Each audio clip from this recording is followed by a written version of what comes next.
Olá, eu sou Caliandra de Oliveira, eu sou gerente operacional de enfrentamento à violência contra as mulheres na Secretaria de Estado da Mulher e da Diversidade Humana, sou doutora em Ciência da Informação pela Universidade Federal da Paraíba e hoje a gente vai dialogar um pouco sobre o que é violência contra as mulheres, os vários tipos de violência contra as mulheres e quais serviços que essas mulheres podem buscar no caso quando elas sofrerem violência, né? Então vamos começar a nossa aula de hoje. Espero que vocês consigam absorver sobre o que a gente está trazendo, né, a proposta que nós estamos trazendo. Mas antes disso, eu vou também dizer um pouco desse lugar que eu venho, que é a Secretaria de Estado da Mulher e Diversidade Humana, lá na Gerência de Equidade de Gênero. Nós temos uma gerente executiva, que é a Joyce Borges, ela quem comanda essa gerência, né, junto com a Albertina Cruz, que é a secretária do Conselho Estadual de Direitos das Mulheres. Nós temos também conosco a Leandra Cardoso, que é a gerente operacional de políticas intersetoriais. Temos a gerência de enfrentamento à pobreza, que está comandada pela Maria Auxiliadora e pela Luciana Michele. Essa gerência ela é extremamente relevante para o empoderamento financeiro daquelas mulheres que estão em situação de violência doméstica e familiar no nosso estado. E a gerência de enfrentamento à violência contra as mulheres, que conta com a minha presença e com a força da Patrícia Arruda também, que chega para somar nesse enfrentamento à violência contra as mulheres no estado da Paraíba. Antes de trazermos alguns conceitos do que seja violência contra as mulheres, eu sempre considero importante que a gente olhe para os dados que o Brasil ele apresenta para nós. Então, pegando informações do Fórum Brasileiro de Segurança Pública de 2024, a gente vai trazer aqui alguns dados sobre violência sexual, que é uma violência extremamente nociva, que atingem principalmente as meninas e mulheres no Brasil, né? Não só no Brasil, mas focando no Brasil e Paraíba, a gente traz esse retrato que é assustador, né? Os casos de importunação sexual que aumentaram em 48% no nosso país. Se a gente for ver os dados de estupro, a cada 6 minutos uma pessoa é estuprada no Brasil e, infelizmente, do gênero feminino, são meninas que são mais alcançadas por essa violência. A cada 5 casos de violência sexual, um caso é menino, e 4 são meninas. Se a gente for ver a faixa etária nessa imagem que eu trago para vocês, né? Nessa imagem aqui que está exposta para vocês na tela, 61,6% são crianças de até 13 anos de idade, são meninas de até 13 anos, então você pode imaginar que são bebês e até essa faixa etária de 13 anos de idade. Então é bem complicado a gente ver que quanto mais jovem, mais vítimas de violência sexual se sofre. 76% dessas meninas estão numa situação de vulnerabilidade, ou ela é muito, muito nova, é um bebezinho, ou ela está numa situação de que ela não pode se defender, ela tem alguma deficiência. Então, quanto mais frágil a situação dessa menina, mais propensa ela está à violência sexual. Eu trouxe para vocês também uma imagem que muitas vezes a gente julga a vítima de violência sexual pela roupa que ela veste. Então foi feita uma exposição em Bruxelas, em 2018, em que diz assim: a culpa não é minha. Ou a pergunta, na verdade, né? A culpa é minha. Então mostra para vocês, se vocês olharem bem nessas imagens, a maioria das roupas são pijamas, são roupas bem cobertas, né? Então normalmente se diz, não é porque estava de saia curta, é porque estava com vestido mais sensual, que sofreu essa violência, ou estava no local que propiciou essa violência. Então são roupas normalmente de se estar em casa, e realmente a maioria dessas violências ocorre no ambiente doméstico, e são roupas que não expõem o corpo da vítima, né? Então é bem característico para que a gente pense que a culpa nunca é da vítima, e sim de quem está cometendo essa violência. Tratando dos casos de assassinato, né, que na Paraíba se dá o nome de CVLI, que é o crime violento letal intencional.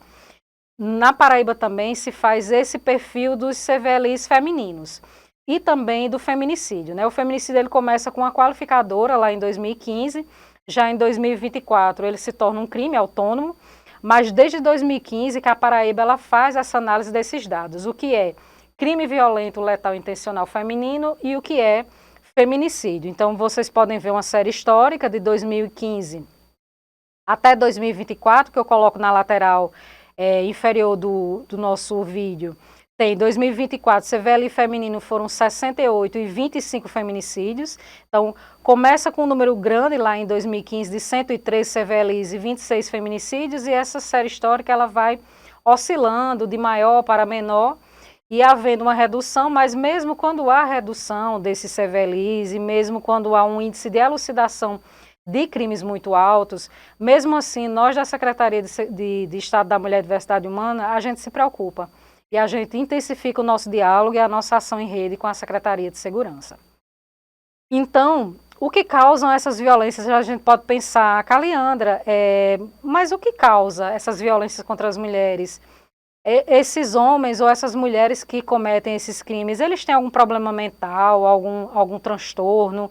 O que acontece? É tão brutal que nós ficamos pensando o que causa, ou o que motiva esse tipo de crime. E nós costumamos dizer que não é algo psicológico, embora tenhamos que pensar nos casos em que há esse estudo ou há essa análise por psiquiatras, enfim, por nossos parceiros da saúde, se ocorre algum tipo de transtorno.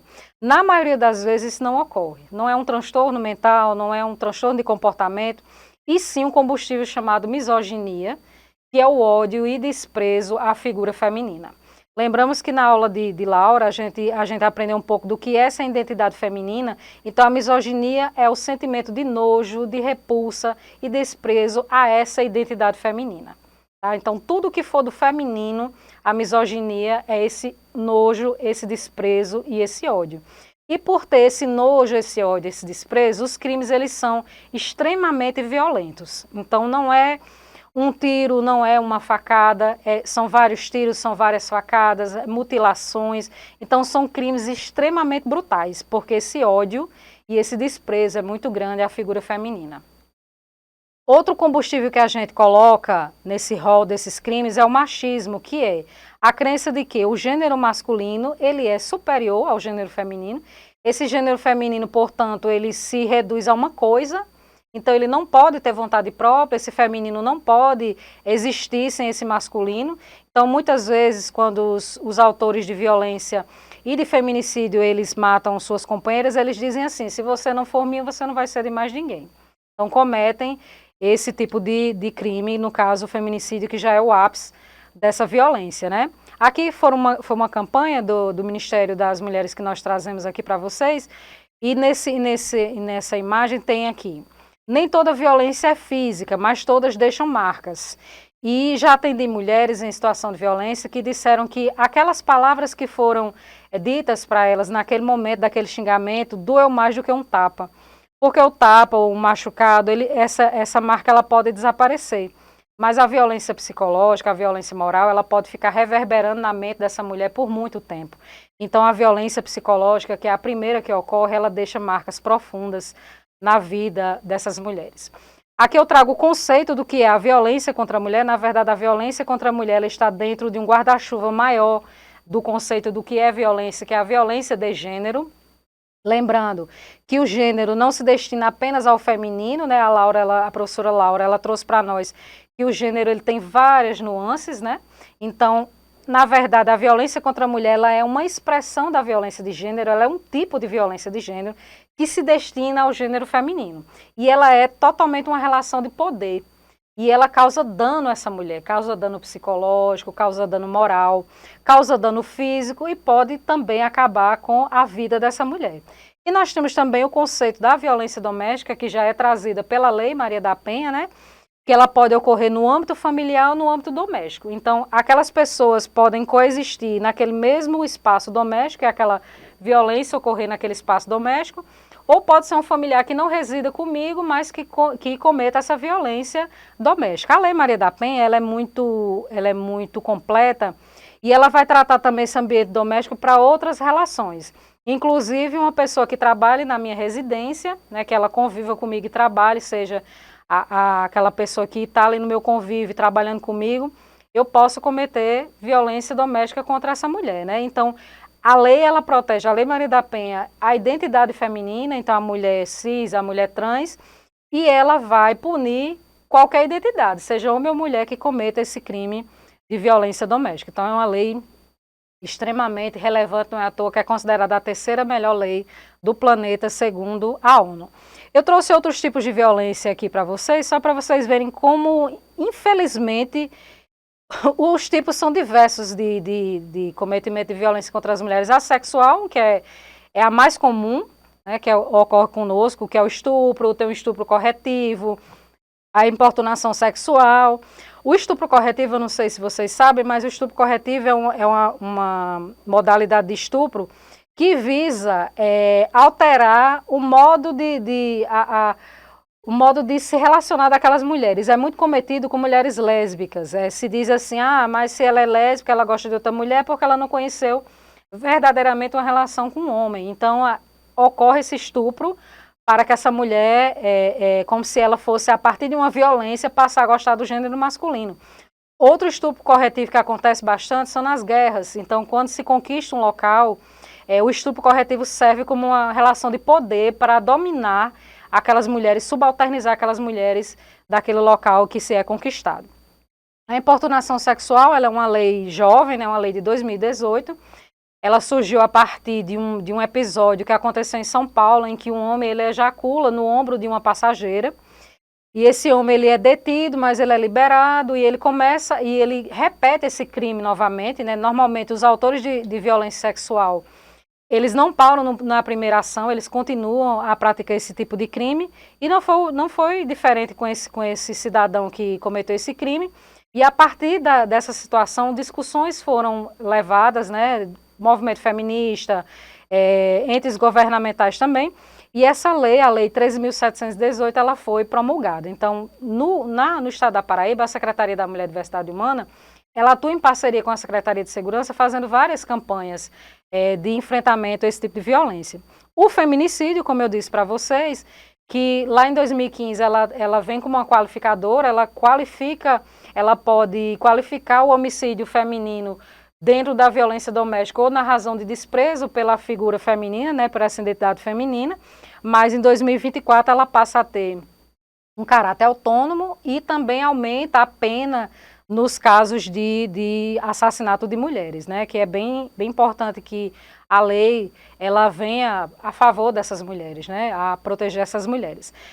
Com a tecnologia, a professora Sandra, ela falou um pouco sobre essa tecnologia. A gente está muito hoje nas telas e a bandidagem também ela se qualifica, né, para o mal. Então, o cyberstalking, que é aquela perseguição na internet.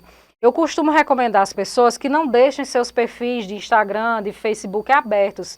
Apenas aquelas pessoas que vocês autorizaram como amigo, que vocês aprovaram a amizade, que possam ter acesso e olhe a que tipo de informação também vocês vão dar acesso. Porque a pessoa que comete o cyberstalking, ela pode, por exemplo, pegar a sua imagem, colocar num corpo desnudo e colocar na internet divulgando como se fosse você, que tenha posado sem roupa na internet e usar mediante chantagem, que é o segundo crime, que é a pornografia de vingança. A pornografia de vingança, ou revenge porn, é aquele tipo de violência em que o casal está lá na sua intimidade, ou então pede fotos íntimas a esse companheiro ou companheira, e ao término desse relacionamento, ou no momento que esse relacionamento não está tão bom, essa pessoa ela começa a utilizar essas imagens ou essas filmagens, enfim, o que tiver sobre a intimidade do casal como chantagem. E manda para trabalho, manda para a sociedade, ou expõe, até já vi isso exposto, por exemplo, em paradas de ônibus. Tá? A pessoa teve suas imagens íntimas divulgadas e muitas vezes nem é a pessoa. Sendo ou não sendo, vai criar todo um constrangimento e toda uma violência sexual e psicológica para essa vítima. Então é importante que a gente conheça e não compartilhe essas imagens caso a gente receba.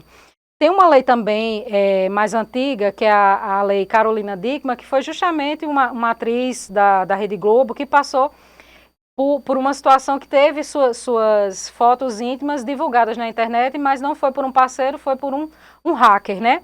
Que hackeou essas imagens dela e divulgou na internet. Então, houve essa aprovação dessa lei, que ela é bem importante. No caso, quando isso ocorre entre casais, pode ser aplicada essa lei, pode ser aplicada a Lei Maria da Penha. Enfim, a gente tem um rol de leis para nos proteger, mas é importante também que a gente tenha esse cuidado com a nossa privacidade, né? O nosso Código Penal, por exemplo, no artigo 218C do Código Penal, inclui também esse crime de divulgação de cenas de nudez ou quando o casal está no momento que está tendo relações íntimas, que essas imagens elas sejam divulgadas. Na violência doméstica, pergunta-se muito por que a mulher permanece na situação de violência, por que ela permanece ou por que ela volta para a situação de violência. Então é bem importante que a gente estude, que a gente conheça o ciclo da violência. Esse ciclo ele foi estudado na década de 70 por uma psicóloga americana, ela entrevistou mais de 3.000 pessoas. Vocês podem achar na internet quando pesquisar como síndrome, ciclo do abuso, síndrome da mulher espancada ou espiral da violência. Está usando muito a espiral da violência porque começa numa espiral pequena e vai avançando até o ápice da violência, que é o feminicídio. Então, toda violência doméstica e familiar contra a mulher não começa com um pontapé, não começa com um tiro. Isso acontece na violência urbana, quando a gente sofre um assalto, um sequestro, um latrocínio. Mas na violência doméstica e familiar, o agressor e a agressora, ele vai começar com a violência psicológica.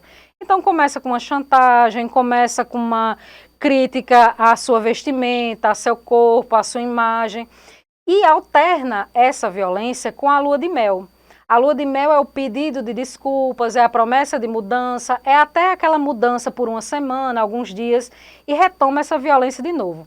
Eu gosto do ciclo porque o ciclo, eu gosto no sentido de explicar por meio do ciclo, porque o ciclo ele gira e até essa mulher ser atendida por um serviço especializado e compreender que ela está no ciclo, ela vai continuar girando nesse ciclo até chegar no feminicídio, que tem uma possibilidade muito alta. Então, por isso que eu sempre trago o ciclo, porque é aquela coisa que começa e não termina até essa vítima ter um atendimento especializado. Então, tem sempre essa fase do começo da violência, da tensão da violência e da lua de mel, e essas vias elas vão se alternando. Tem sempre violência, lua de mel, agressão, lua de mel, e se essa mulher não passar por um serviço especializado, ela poderá ser vítima de feminicídio, tá? Então, agora a gente vai para a rede de atendimento, que eu falei sobre o que é violência, como reconhecer, mas e quando acontecer? O que fazer, né?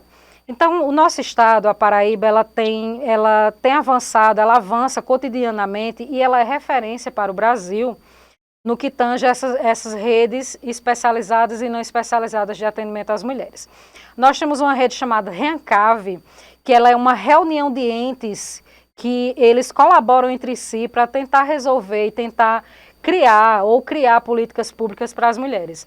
Esse desenho que vocês veem aí, que tem a sociedade no meio, é a sociedade quem provoca, são os movimentos de mulheres que provocam de nós, entes do Estado, para que resolvamos essas situações, né? Então, temos participando dessa rede segurança pública, sistema de justiça, educação, por meio de universidades, nós temos secretarias de mulheres, vários entes fazem parte, como vocês podem ver, fazem parte dessa rede chamada REANCAV. Ela começa com o primeiro serviço de atendimento às mulheres na década de 80, aqui na Paraíba, foi a Delegacia da Mulher, em 1986, e ela começa a crescer com os demais serviços que vão se aglutinando nesse processo de enfrentar a violência contra as mulheres. A rede de atendimento ela é um pouco mais complexa porque ela vai se subdividir em especializada e não especializada. Eita, Calendra, mas você está trazendo tanto tempo para a gente. Mas é importante que se traga e se diferencie, né? Para a gente poder saber fazer os encaminhamentos. Começando com a rede especializada, se a gente comparar com os serviços de saúde, o médico clínico geral e o médico cardiologista, tá? Então, o médico cardiologista, ele faz parte, é como se fosse a rede geral de atendimento às mulheres, e o cardiologista é como se fosse aquela rede especializada para as mulheres. É sempre importante pensar que a rede especializada é a mais adequada para encaminhar a mulher, mas não quer dizer que, se meu município não contém esse serviço especializado, não quer dizer que essa mulher vai ficar desassistida, tá?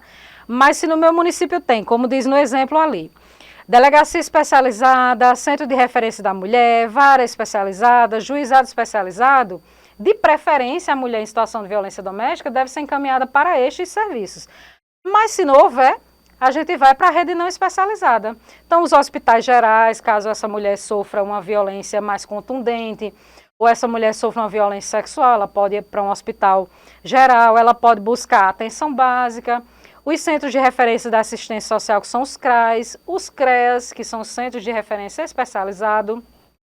É importante que eu fale sobre ele, porque onde não houver centro de referência da mulher, poderá haver um centro de referência especializado da assistência social. Ele vai atender todas as pessoas, mas no caso de não havendo centro de referência, ele poderá fazer esse atendimento à mulher em situação de violência doméstica, familiar, sexual e outras violências. Então é importante observar, se seu município não tem centro de referência da mulher, mas tem CREAS, esse é o serviço a se buscar. Tá? É importante olhar para essa imagem e entender que a mulher ela pode bater em qualquer porta. Ela pode estar vindo para a educação, fazer uma inscrição para o programa de jovens e adultos que ela não terminou a escolaridade. E naquele, ou no decorrer, ou na matrícula, ou no decorrer do estudo, ela relata a situação de violência para aquela professora ou professor. Então aquele professor, aquele profissional, tem que pelo menos saber para onde encaminhar aquela mulher. Ouvir atentamente aquela situação que ela traz e fazer um encaminhamento, formal ou informal. Eu recomendo que formal, que é mediante uma ficha de encaminhamento, ligar para o serviço, saber se o serviço está apto para atender e fazer todo esse canal para que a mulher ela possa ser atendida. Então, ela pode bater em qualquer porta dessas que vocês estão vendo aí na imagem. No trabalho e na renda, na segurança, na justiça, na habitação, não importa. O que importa é que a gente saiba ouvir essa mulher atentamente e fazer os encaminhamentos pertinentes ao caso. Esse é um fluxo que nós criamos, que é para você saber quando a mulher bate na sua porta o que fazer. Tá? A primeira coisa, naquele primeiro lilás que está ali, da porta de entrada, é você fazer a identificação da violência. Que tipo de violência é que essa mulher está trazendo para mim? Ela relata um tipo de violência? Se sim, que tipo? Ela fala que é violência doméstica e familiar. Então, qual o serviço que eu vou encaminhar essa mulher? Se no meu município tiver um centro de referência da mulher, é o que eu primeiro recomendo que vocês encaminhem. Porém, se essa mulher relata uma violência sexual e faz menos de 72 horas, o principal serviço que ela deve buscar é um serviço de saúde. Tá? E se no seu município não tiver, nós temos um serviço estadual, que é a maternidade Frei Damião. Nós temos também um guia da rede, que se vocês entrarem no site do governo do estado, vai ter na parte superior direita, tem guia da rede de enfrentamento à violência contra as mulheres. Lá vão conter todos os serviços, com endereço, com telefone, com e-mail. Busca lá. Se você não sabe onde é, não sabe o telefone, busca esse nosso guia na página do governo do estado. Então, é violência sexual, essa mulher está machucada, serviço de saúde. Ela não está machucada, mas é violência contra a mulher, centro de referência da mulher. Pode ser a delegacia? Pode, mas muitas vezes essa mulher ela não está fortalecida para fazer uma denúncia. Até porque, gente, vamos pensar, violência doméstica e familiar é cometida por alguém que essa mulher tem afeto. Não é um estranho que comete um assalto na rua, é uma pessoa que ela tem afeto e ela gostaria que essa relação se restabelecesse, que voltasse tudo como era antigamente. Então, por isso que eu recomendo o centro de referência, que é aquele local que não é local de denúncia, mas vai acolher essa mulher, vai orientar e vai trazer para ela possibilidades dela decidir o que fazer diante daquela situação de violência.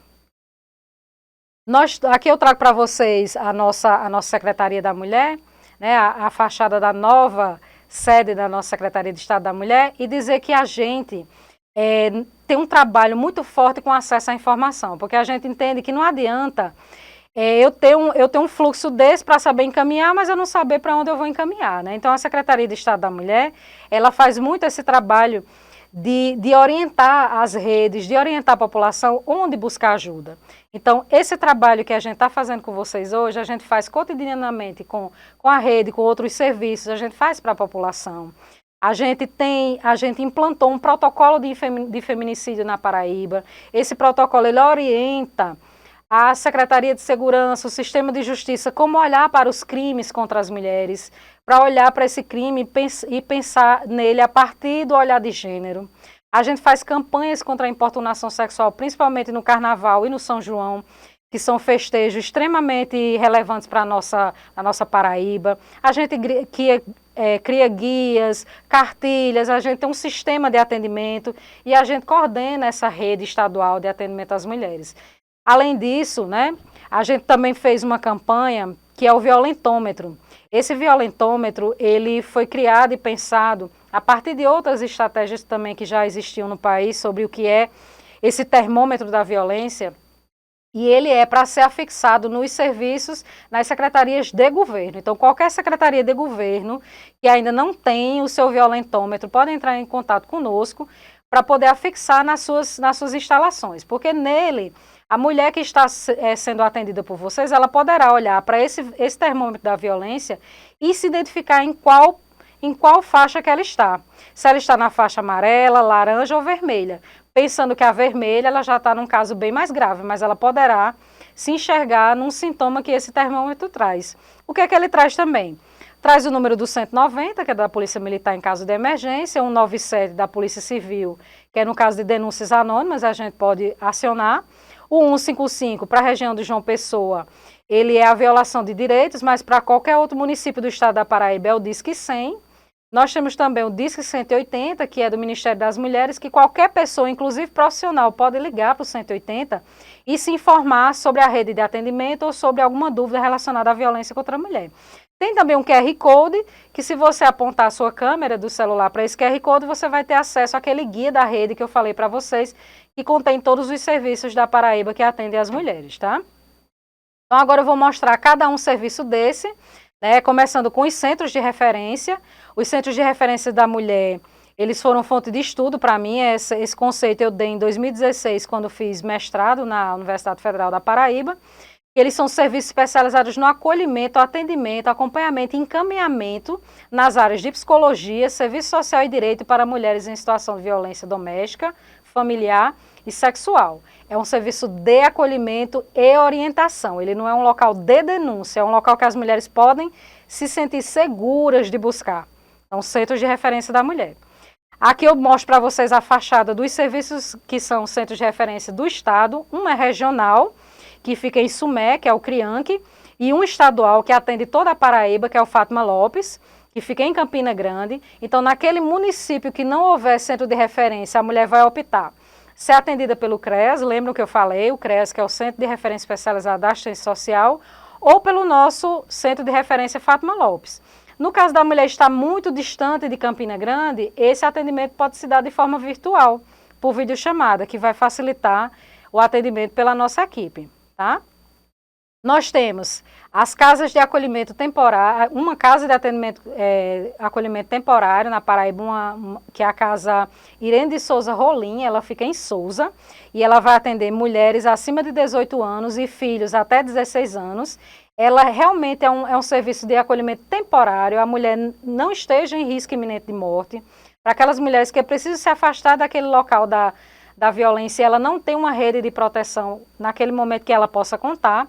Então, a Casa de Acolhimento Temporário, Irene de Souza Rolim, em Souza. A gente tem aqui a fachada dela, qualquer necessidade que precisar acionar essa casa, pode entrar em contato conosco, da Gerência de Gênero, ou acionar o nosso guia da rede, né, verificar o nosso guia da rede, que vai ter os endereços e telefones.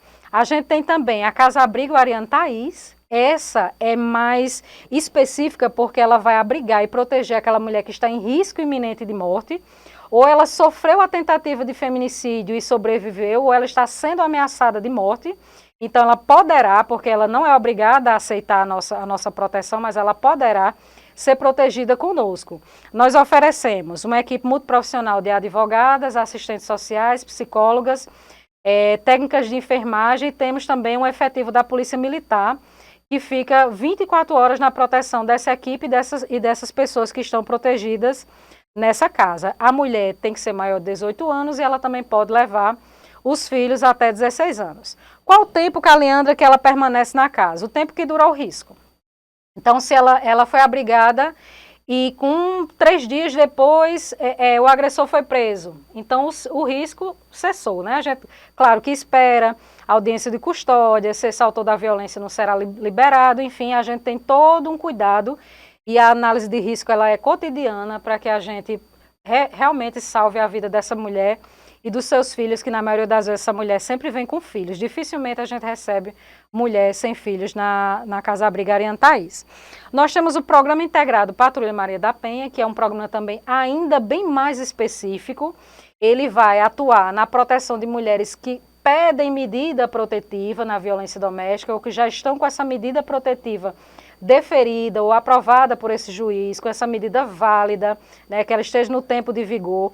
Então, essa mulher, normalmente, quando ela solicita a medida protetiva na delegacia, já é encaminhada para o Programa Integrado Patrulha Maria da Penha. Ou se ela também solicita mediante advogado, juizado, também é encaminhado pelo Tribunal de Justiça, já que o Programa Integrado ele é uma política da Secretaria da Mulher de Estado da Diversidade Humana, em parceria com a Secretaria de Desenvolvimento Social e também com o Tribunal de Justiça. Então, tanto a Secretaria de Estado da Segurança como o Tribunal de Justiça já tem esse protocolo e esse fluxo de encaminhar essas vítimas para o Programa Integrado Patrulha Maria da Penha. Ou essa mulher também pode ir presencialmente, caso ela se enquadre, né, ela já tem essa medida protetiva ou ela solicitou, ela pode ir a alguma sede da patrulha que seja da área de abrangência dela. Eu trago aqui as imagens das sedes que nós temos atuando por enquanto, né, que o programa ele está em expansão.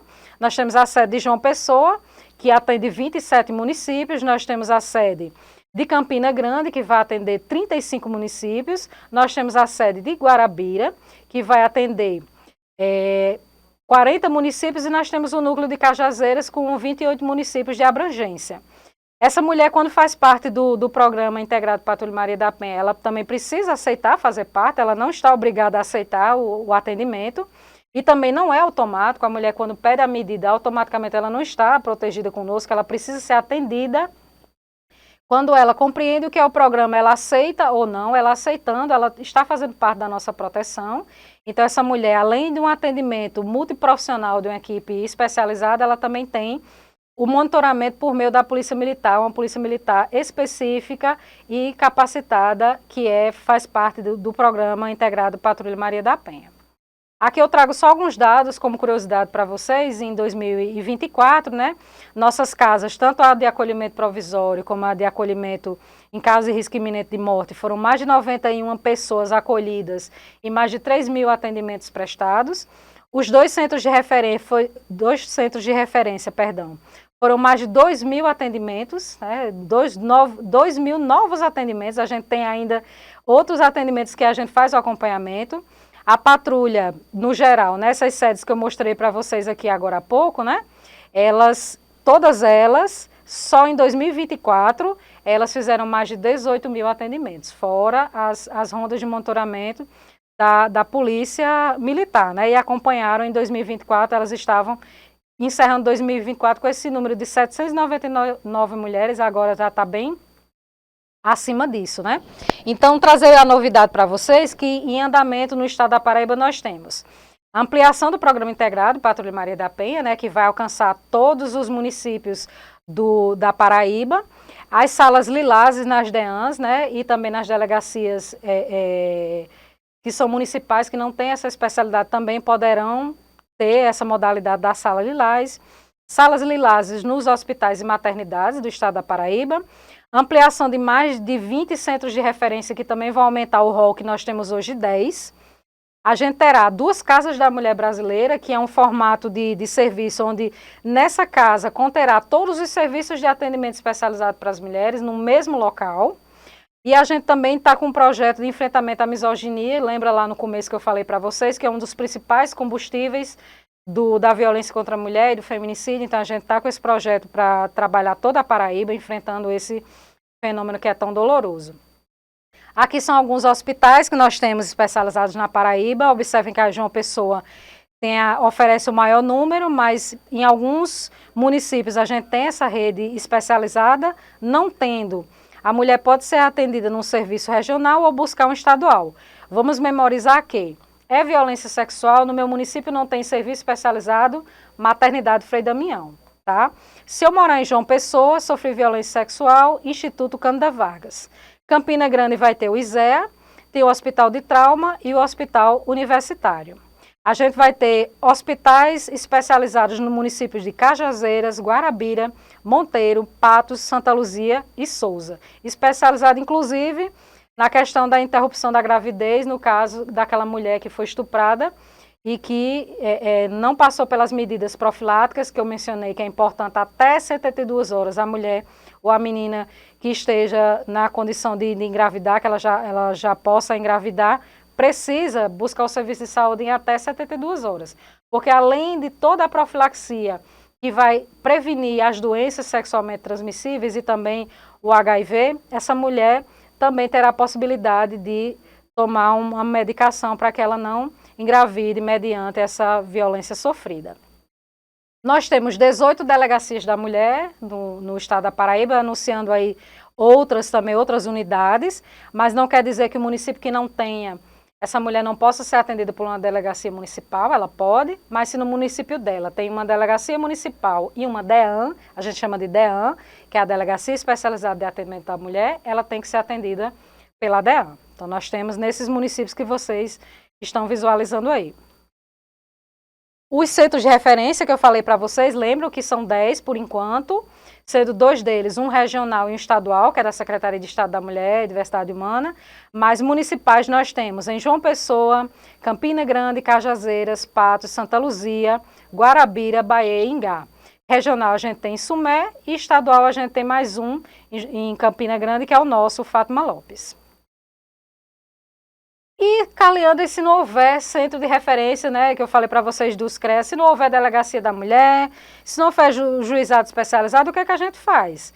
Buscar um centro de referência especializado da assistência social, os CREAS, para o atendimento psicológico, jurídico e social. Se não tiver DEAN, que é a delegacia da mulher, qualquer delegacia municipal. Se não tiver um hospital de referência, qualquer hospital maternidade, ou buscar o serviço estadual, os juizados, promotorias e defensorias que atendem a todas as pessoas. Então, não tem rede especializada, rede geral. Aqui eu deixo para vocês os números que são importantes, que estavam lá no violentômetro, que eu acho que vocês lembram que eu mencionei, que é o 180, para informação e denúncia, o 190 para quando eu estou ouvindo a violência, eu estou vendo a violência acontecer, o 197 para quando eu não quero chamar a polícia naquele momento, mas eu preciso fazer alguma coisa por essa mulher, e é muito importante que a sociedade colabore. É 197, você pode pedir anonimato, mas você precisa dizer o nome da vítima, o nome do possível, né, do suspeito, autor da violência, e o Disque 155, que era o antigo 123, para a violação de direito das pessoas, e o Disque 100 também, ele pode ser acionado, né? Eu trouxe também para vocês, como curiosidade, como sugestão, as referências que eu utilizei tanto para fazer esse slide, como vocês podem usar para fins de pesquisa, né? Quem quiser se especializar na área, então eu vou só passeando aqui para vocês, logicamente vocês não vão ler tudo que eu coloquei aqui, mas também eu vou deixar alguns links de pesquisa, eu trouxe vídeos, eu trouxe áudios que vocês podem pesquisar, estão tudo aqui, tá? Por fim, eu deixo meu contato, quem quiser entrar em contato comigo pelo meu WhatsApp ou pelo e-mail da Gerência de Gênero, dizer para vocês que o enfrentamento à violência contra as mulheres é um papel de todos nós, não apenas da Polícia Militar, da Polícia Civil, do Corpo de Bombeiros, do Tribunal de Justiça, da Secretaria de Estado da Mulher e Diversidade Humana, é um papel de toda a sociedade. Antigamente se tinha um jargão que dizia, em briga de marido e mulher ninguém mete a colher, só que agora a gente mete todo o conjunto de talheres nessa situação. Então, é dever da sociedade, é dever dos órgãos que trabalham no enfrentamento a essa violência, direta ou indireta, tomar alguma atitude. Porque vocês podem perceber como as violências contra as mulheres, elas são cotidianas. Sempre que você ligar uma TV, que você acessar uma rede social, possivelmente você se deparará com um caso de violência contra as mulheres. E mesmo que você não se deparasse, todos nós merecemos viver numa sociedade sem violência. Todos nós, homens, mulheres, crianças, idosos, todos nós. Então é importante que em momentos como esse a gente leve o nosso aprendizado, a nossa lição de hoje, de combater, de enfrentar a violência contra as mulheres para todos os lugares que a gente possa ir. Para dentro da nossa casa, para o nosso ambiente de trabalho, para as nossas relações de amizade, que a gente possa ser motivo de multiplicação de ações benéficas, né? Que essas mulheres não sofram violência desde a tenra idade, desde criança até sua vida adulta, ela idosa, enfim, nenhuma de nós merecemos passar por nenhum tipo de violência. Então, muito obrigada, é uma honra estar com vocês aqui e a Secretaria de Estado da Mulher e da Diversidade Humana está à disposição de vocês. Muito obrigada.